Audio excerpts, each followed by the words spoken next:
Howie is the founder and principal of Big Tent Consulting. He's a respected speaker, strategist, trainer, and facilitator on cutting-edge topics in diversity and inclusion, leadership development, change management, organizational assessment and transformation, and cultural competency.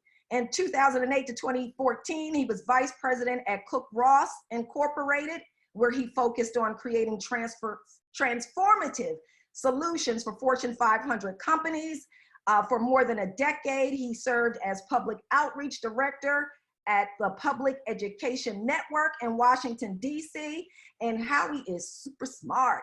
Howie has an undergraduate degree in communications from Cornell University and a graduate degree in philosophy of education from the Teachers College at Columbia University. So we are really glad to have Howie join us today to talk about how we can be better at giving and receiving feedback. I know for myself, I can always improve in that area. So Howie, if you will unmute yourself, and then you can share your screen and you and I will get started. We're going to go over this idea of constructive feedback. We've all had constructive feedback. We've also had annoying and destructive feedback. And the way that we're going to look at constructive feedback is through the model of radical candor, which is from Kim Scott at Google, which I think is very helpful. And again, we're going to go over just sort of the methodology of it, but we're not going to be able to dive super deeply into it.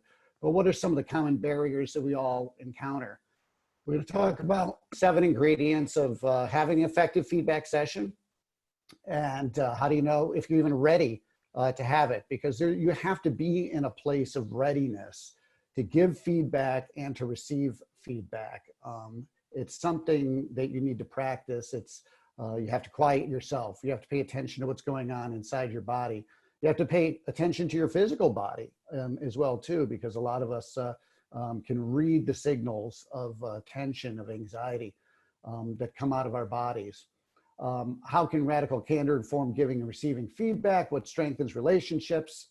And why are these kinds of candid conversations important? Can you address the difference between feedback and criticism? Because we know individuals really associate the two and they're not the same. Right. So one of the things that's very interesting in organizational dynamics is that we are in a very unpredictable, very turbulent environment. And I'm talking about before pandemic arrived, we were in a turbulent and insecure environment, particularly for nonprofits, because nonprofits are struggling with issues of funding, and nonprofits are struggling with issues of program delivery, and nonprofits are struggling with issues of governance. And so all of these struggles are going on around you. And now you have to do program delivery in a socially distant way, or you're finding that you're already, your fundraising money or even commitments, might be called into question as people start to use the pandemic as an excuse to redeploy resources in different directions. So I'm sensitive to that and aware that that's a challenge that all of you folks are facing. So you're facing a high change environment. Another way to think about it as well too is that we're not in an abundance mentality as organizations, we're in a scarcity mentality. And so one of the things that happens that when you get into a scarcity mentality is you get defensive, you turn inward, you get very reactive as opposed to responsive.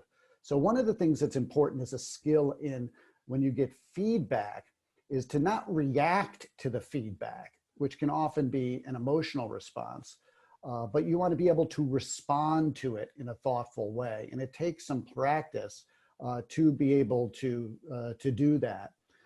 So one of the things I think that's important for us to understand is how do we approach change? What is our patterns historically with it? And some people, when there's change, they're like the good citizen and they're like, bring it on, tell me where the change is going, let's go. Other people could be the ostrich, you want to bury your head in the sand and hope it goes away. I do a separate presentation on sort of the archetypes of change. And the archetype that I actually fit into is I'm called the nitpicker. And the way that I avoid change or resist change or give myself some time to think and adjust to it, because I'm kind of the guy who wants to wade into change very slowly as opposed to like just jump into the deep end. So I will ask questions over and all sorts of details in a way to sort of exhaust the person who's approaching me with quick change, and hope that they'll possibly redeploy in a different organization. So in a different way. So I need to control for my management strategy of nitpicking as well, because I know that I'm a little bit change resistant. So understanding how you approach change is important to you, being able to receive and respond to feedback as opposed to react to it because you're feeling that it is criticism, or that it's a personal attack, or it's a form of minimization, or somebody's pulling a power play, or some sort of ego flex on you. And then the last one is the one that's most important to me, which is that good feedback builds employee engagement. It increases organizational belonging and a sense of purpose at work, because that's what gets us out of bed in the morning. And that's what brings us to work, is that sense of purpose, that sense of belonging, that sense that our work matters and that people care about me, and that I am important. If you don't have that, it really can destroy your engagement and your performance at work. So one of the things that we want to check in on with you folks really quickly, and we invite you to put some stuff in the chat, is, have you ever received some feedback that wasn't helpful, and why is that?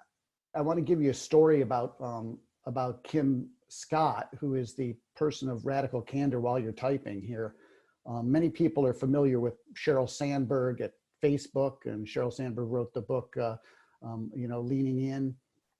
And obviously there's some controversy around that, but she did challenge people really to try to own their engagement at work, and to ask for more, and to be more confident in themselves, so that they weren't being passive about their career paths. And when Sheryl Sanders was Kim Scott's boss, Sheryl gave Kim this feedback that when you are giving presentations, you're saying the word like every other sentence. You're saying and that vocalized pause is very distracting, and it also makes it seem like you don't know what you're talking about. So I'm willing to get you a voice coach, and a personal coach will pay for it on our own company dime. And that will help you to be able to improve. And Kim said, when I first heard this, I was taken aback because it was embarrassing to me and I couldn't believe it. But, I wanted my job and I wanted to grow. And I knew that Sheryl was invested in me personally. It wasn't a criticism. So I got filmed and I was shocked. I said so much, it was cringy. It was embarrassing to me. But by seeing it on film, and then being able to build the skill and stop doing it, it made me a much better presenter. And it actually led to her moving on to radical candor, because she said, this is the first time really in my career that somebody gave me feedback that I knew came from a place of caring, but was also challenging me directly. And that's the very essence of radical candor. Asking for feedback is critically important. As I said, you don't want to be surprised. So invite feedback. Invite it as an after action, piece. How did that meeting go? Tell me 2 things that I did great. Tell me 2 things that you thought that I could have done that would have strengthened the presentation. Something that simple of inviting and asking for feedback begins this exchange that signals to people, I'm a big boy, I'm a big girl. I can handle, the feedback. Please give it to me. I welcome it. Nope, thank you. And then of course, flagging your intention to be helpful. Now, intentions don't always stand on their own, because as we know from sort of respectful workforce or even sexual harassment, work, courts have said intentions don't matter, it's your impact. A great example of this, of course, is, a man comes up behind a woman and he puts his hands on her shoulder, starts giving her a little back rub and sort of says, hey, you look stressed out, relax, chill out, everything's going fine. The woman then reports the man, to HR. He says, I didn't intend it to make her uncomfortable, for her to feel like it was hostile workforce. I didn't intend for her to feel that it was sexual in some sort of way. Well, it doesn't matter what your intention was. The impact was you made that person feel uncomfortable. I want you to flag your intention, to be helpful. but at the same time, realize what the impact sometimes of your behavior is. That's much more important to focus on impact than on intention. But if your intention is to be helpful, you can say to the person, I want you to know that my intention here is to be helpful. But if the impact of what I'm having on you is that you feel that I'm being blaming or that I'm being shaming or that I'm only citing faults, please please come back at me. Please give me that feedback, because I want to make sure that my intention is in line with my impact. So the last thing I just really want to put up here is, you've heard a lot today. What are you committed to? If you have questions, or does anybody want to commit to saying what they're going to do before we close out in the next 2 minutes? I'm going to try to bring more of this awesome information to TCN partners. Yay. And their staff. Anna, what do you think? What are you going to commit to? I'm going to try to regularly do like daily check-ins as my part to my supervisor, because I don't do that well. Awesome. Tara? I'm going to consistently use the goals set that my team set in there at the end of the yearly evaluation to make sure that's something we're working on and achieving. Sharon, Connick, hey. Hey, I do pretty well with our weekly check-ins, but I like to bring in a little bit more structure and framework to it. So I think that's my goal. How about Liz? Hi. You know what? I don't really have too much of that problem, and I meet with my boss on a regular basis. But I feel like there's some people that could really use this information at the credit union, so I'm going to share that with them. Terrific. Vivian, you want to share something?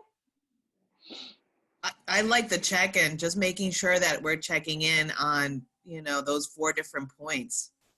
But I like that. I liked all of this. This is great. Hey, I would say what I'd work on would be more structure. As Karen said, she's actually my supervisor, and I think that we have a wonderful check-in all the time, every week, which is very great, and I'm very grateful for that. So yes, I'd say a little bit more structure to that. Yeah, well, hey, Adrian, you asked Jackie and she didn't chime in, but she did type in the chat that she's going to commit to learn more about radical candor. But we want to thank you so much, Howie, for sharing this great information. I'm going to let Holly close us out. And Howie, we'll be following up with you. Thank you, everybody. I really appreciate it. Thank you, Howie, so much. Thank you, Adrian, for facilitating this session. And, it seems like everybody is very interested in continuing the conversation and bringing others into the loop that need to hear this information. So we'll definitely talk offline about what we can do to expand on this. And for those of you who were inspired by this session or want to communicate with us about this session, please send us an email. As Adrian mentioned, we have a Because of TCN, hashtag Because of TCN campaign that we're trying to kind of get the word out a little bit more about what we do for the nonprofit community and businesses in our community. So would love to hear about your experience so we can include that in the Because of TCN. And look forward to more information about upcoming sessions just like this.